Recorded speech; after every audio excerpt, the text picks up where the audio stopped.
Suicide is the second leading cause of death for teens in Canada, and it is on the increase. Ginny and Kerry Dennehy lost their beautiful boy Kelty to suicide when he hanged himself in March of 2001. Since that time, the Dennehys have committed themselves to raising awareness about teen suicide. They have established a foundation to further their cause, tackle mental illness head-on, and honor their son Kelty. It is my pleasure to welcome Ginny and Kerry Dennehy to Studio 4 to tell us more. I know you've heard it so much. Nobody really knows what to say. I'm sure your friends didn't know what to say. Your family doesn't know what to say to you when you lose a child.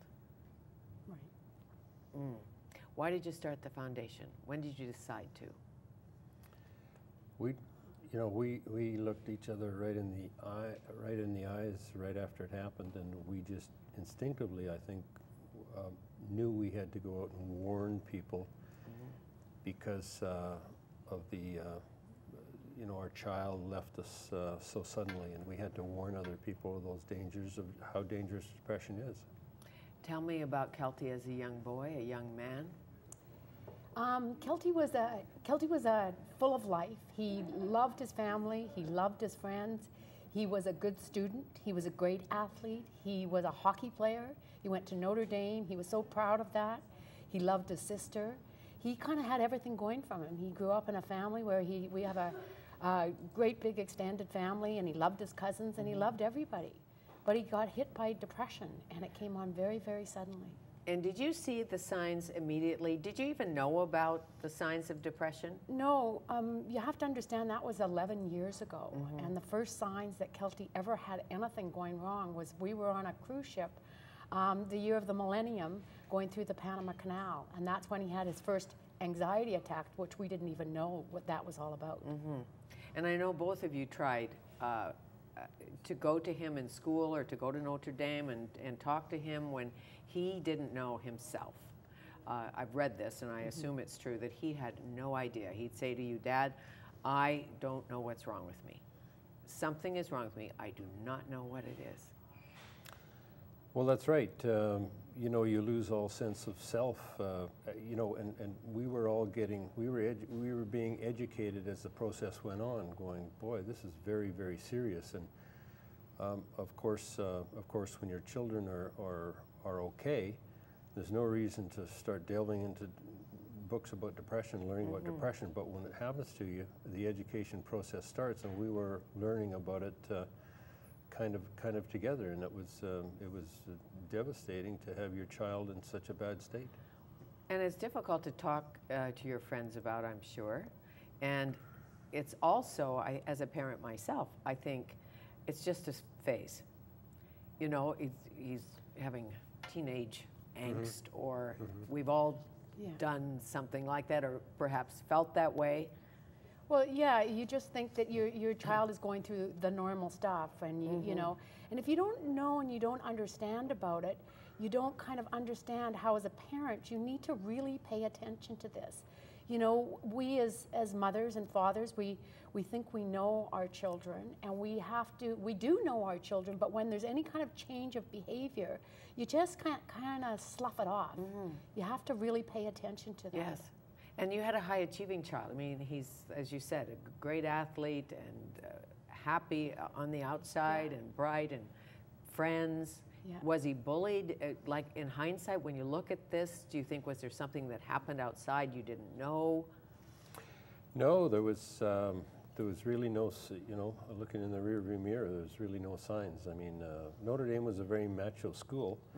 And that probably was a little tougher on him because it was a sports school. It was stand up for your rights. Big junior hockey school. Big junior hockey school, so a little more than a public school. But no, in hindsight, he led a very happy, normal life. He was popular. Wasn't bullied. Yeah, people liked him. So on that day, I can't even imagine. Who did you go to for help after? Who was there for you? Oh, well, our friends and our family were amazing after everything happened. And it's as you said before, like sometimes they just don't know what to say and they don't know what to do because they can't imagine anything like this ever happening to them. But, you know, thank heavens Kerry and I had each other. And I think that that's something that's really important, because a lot of times when people lose a child, you know, the statistics of the marriage breaking up is just unbelievable. Yes. But Kerry and I are just so unbelievably fortunate to have each other. And that's kind of, he was my strength. Yes. And I think I was his strength. Very much so. And that's so important to stick together in times Yes. like this. I had a friend whose daughter committed suicide, and before she completed it, she was happy. Like, she had gone through tough times, and my friend said she thought that finally she'd figured it out. So she was even more shocked. Well, who wouldn't be shocked? But because it seemed like, I don't know if it's a decision's been made. Is that typical, or do you know? I should ask the counselors that. To take your life? No, to feel like before somebody takes his or her life, to feel like, I've made a decision, do you think? Or I should ask the counselors this, probably. I don't know. I mean, you know, I look back on what happened to Kelty, and I know that there were some things that I think he had this planned. Which obviously we didn't understand the signs or the symptoms, but I look back at some things now, and you know, the fact that he encouraged me to go away on my business trip, that I happened to have been away at that time. I don't know, but I think it was planned, but of course he would never let us know, because Kelty was the type of person who never wanted us to worry about him. He just was always, he always wanted everything to be okay, because he was this type of a kid who always wanted to take care of everybody. Sure. At Notre Dame, they used to call him Dr. D. Because he was the type of kid that when anybody was having a problem, they'd all come in and just and talk to Dr. D. As you know so well and so painfully, suicide is a family affair, and your daughter, Riley, who was very close to Kelty, grieved hugely after his death. And then what happened? You tell me. Well, she went over to Thailand to take an extensive yoga course, and she had separated her shoulder in the wave swimming there, and you know, Riley, I don't know if it was associated or not. You know, she had her own problems. She was an asthmatic kid, and her system was very delicate, and she took a number of medications over there that just combined to be a fatal dose, trying to take care of this pain in her separated shoulder. And she had a heart attack and died. Yes. It leaves us pretty speechless, and not just us, I'm sure you. What would you suggest to any parent who suspects or worries that their child is depressed? What to do? Questions to ask? Well, you know, number one is that if I noticed any change of behavior at all in my child, I would go and get educated themselves so that they understand the signs and the symptoms. And don't be afraid to go and ask for help. So many people are afraid because of the whole stigma associated with depression. Not in my family. We don't have a mental illness. We're such and such. So you have to get over that, because you're talking about a child's life here. And you get help, and you know, don't be afraid if they say that the child might have to take some medication. That's okay. It's the combination, but you can't just let it sit and not do anything. Right. Is there a history of depression in your families now that you've looked at it? My sister has suffered from depression, and Kerry, you know, after this happened, he talked to his mother, and you found out that there was some depression in your family. Well, there were great aunts back in England, but I mean, Fanny, I think it's obvious to all of us, if we question it, that you don't have to look far to find depression in your family lines. No, at all. But genetics is very closely tied to depression. Sure. Yes, it absolutely. is. Yeah, the genetic gene. How did you repair your relationship? You said it's obviously strong, and you've stayed together, but having had another friend go through this. She wanted to talk about the tragedy. He didn't want to talk about the tragedy. They could not work it out. They lost their daughter, and then their marriage ended. Mm-hmm. Who helped you? Where did you find the strength? I think our strength comes from the fact that from day one, we instinctually looked each other in the eye and said, we have to be together on this and warn other people. So it became a duty for us to go out and speak wherever and whenever possible, we were asked. We have very strong friends and family. We're very social people, and we didn't mind leaning on people as well. And we're very close. We do a lot of sports together. Ginny's a phys ed grad, and I love all sports. We just finished the Grand Fondo race together up to Whistler. That's impressive. And so we Both of you? Yeah, we ski together. We do all kinds of things together and with our friends, and all that stuff combined really helps. Very much so. Yeah. Kelty's friends, Riley's friends, do they spend time with you?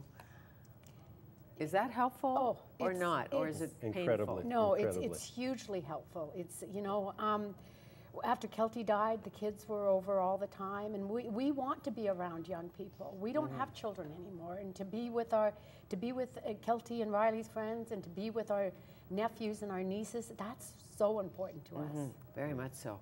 And just to, I don't know if it's painful or it's obviously helpful to have the kids around. It has to be. Yes. The joy and that. How do they deal with it? Some of them. I know not individually, but some of them have they're a hard as shocked. time. Often Yeah. a friend is as shocked, not as shocked, but up there going, can't believe it, never had this happen in their young lives. So, some of them have a very difficult time with it, but other ones, they know that the importance of us being together is important. So it's how everybody deals with different things, whether you're an adult or a child. Everybody deals with it in a And did different you way. beat yourselves up at first and say, what didn't we do? What could we have done? What didn't we see? Why didn't I do this or that? Did you go through that? I can speak for myself. Of course, I did beat myself up. But the one thing I could say is I couldn't have loved more. Exactly. I think too, we didn't, we made a pact not to beat ourselves up. We said to each other, we still have a long, fruitful life to live, a loving life to live, and we are going to move forward. Yes, and what we don't understand about an individual's journey. Yeah.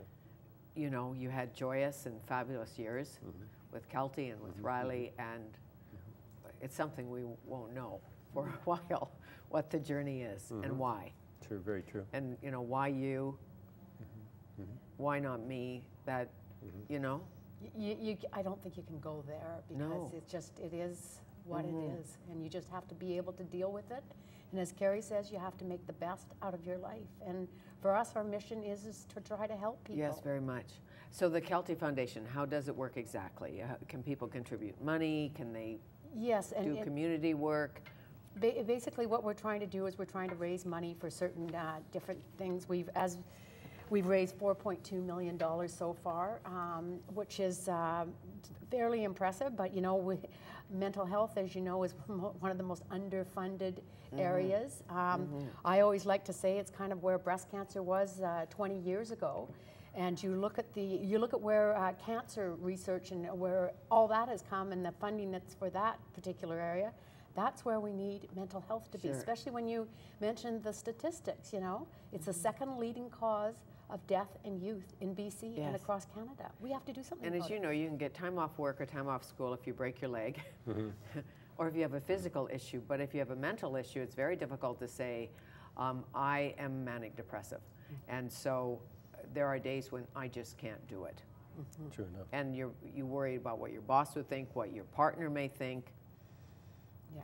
But it must come, as you know, out of the closet, and you're doing your part for sure.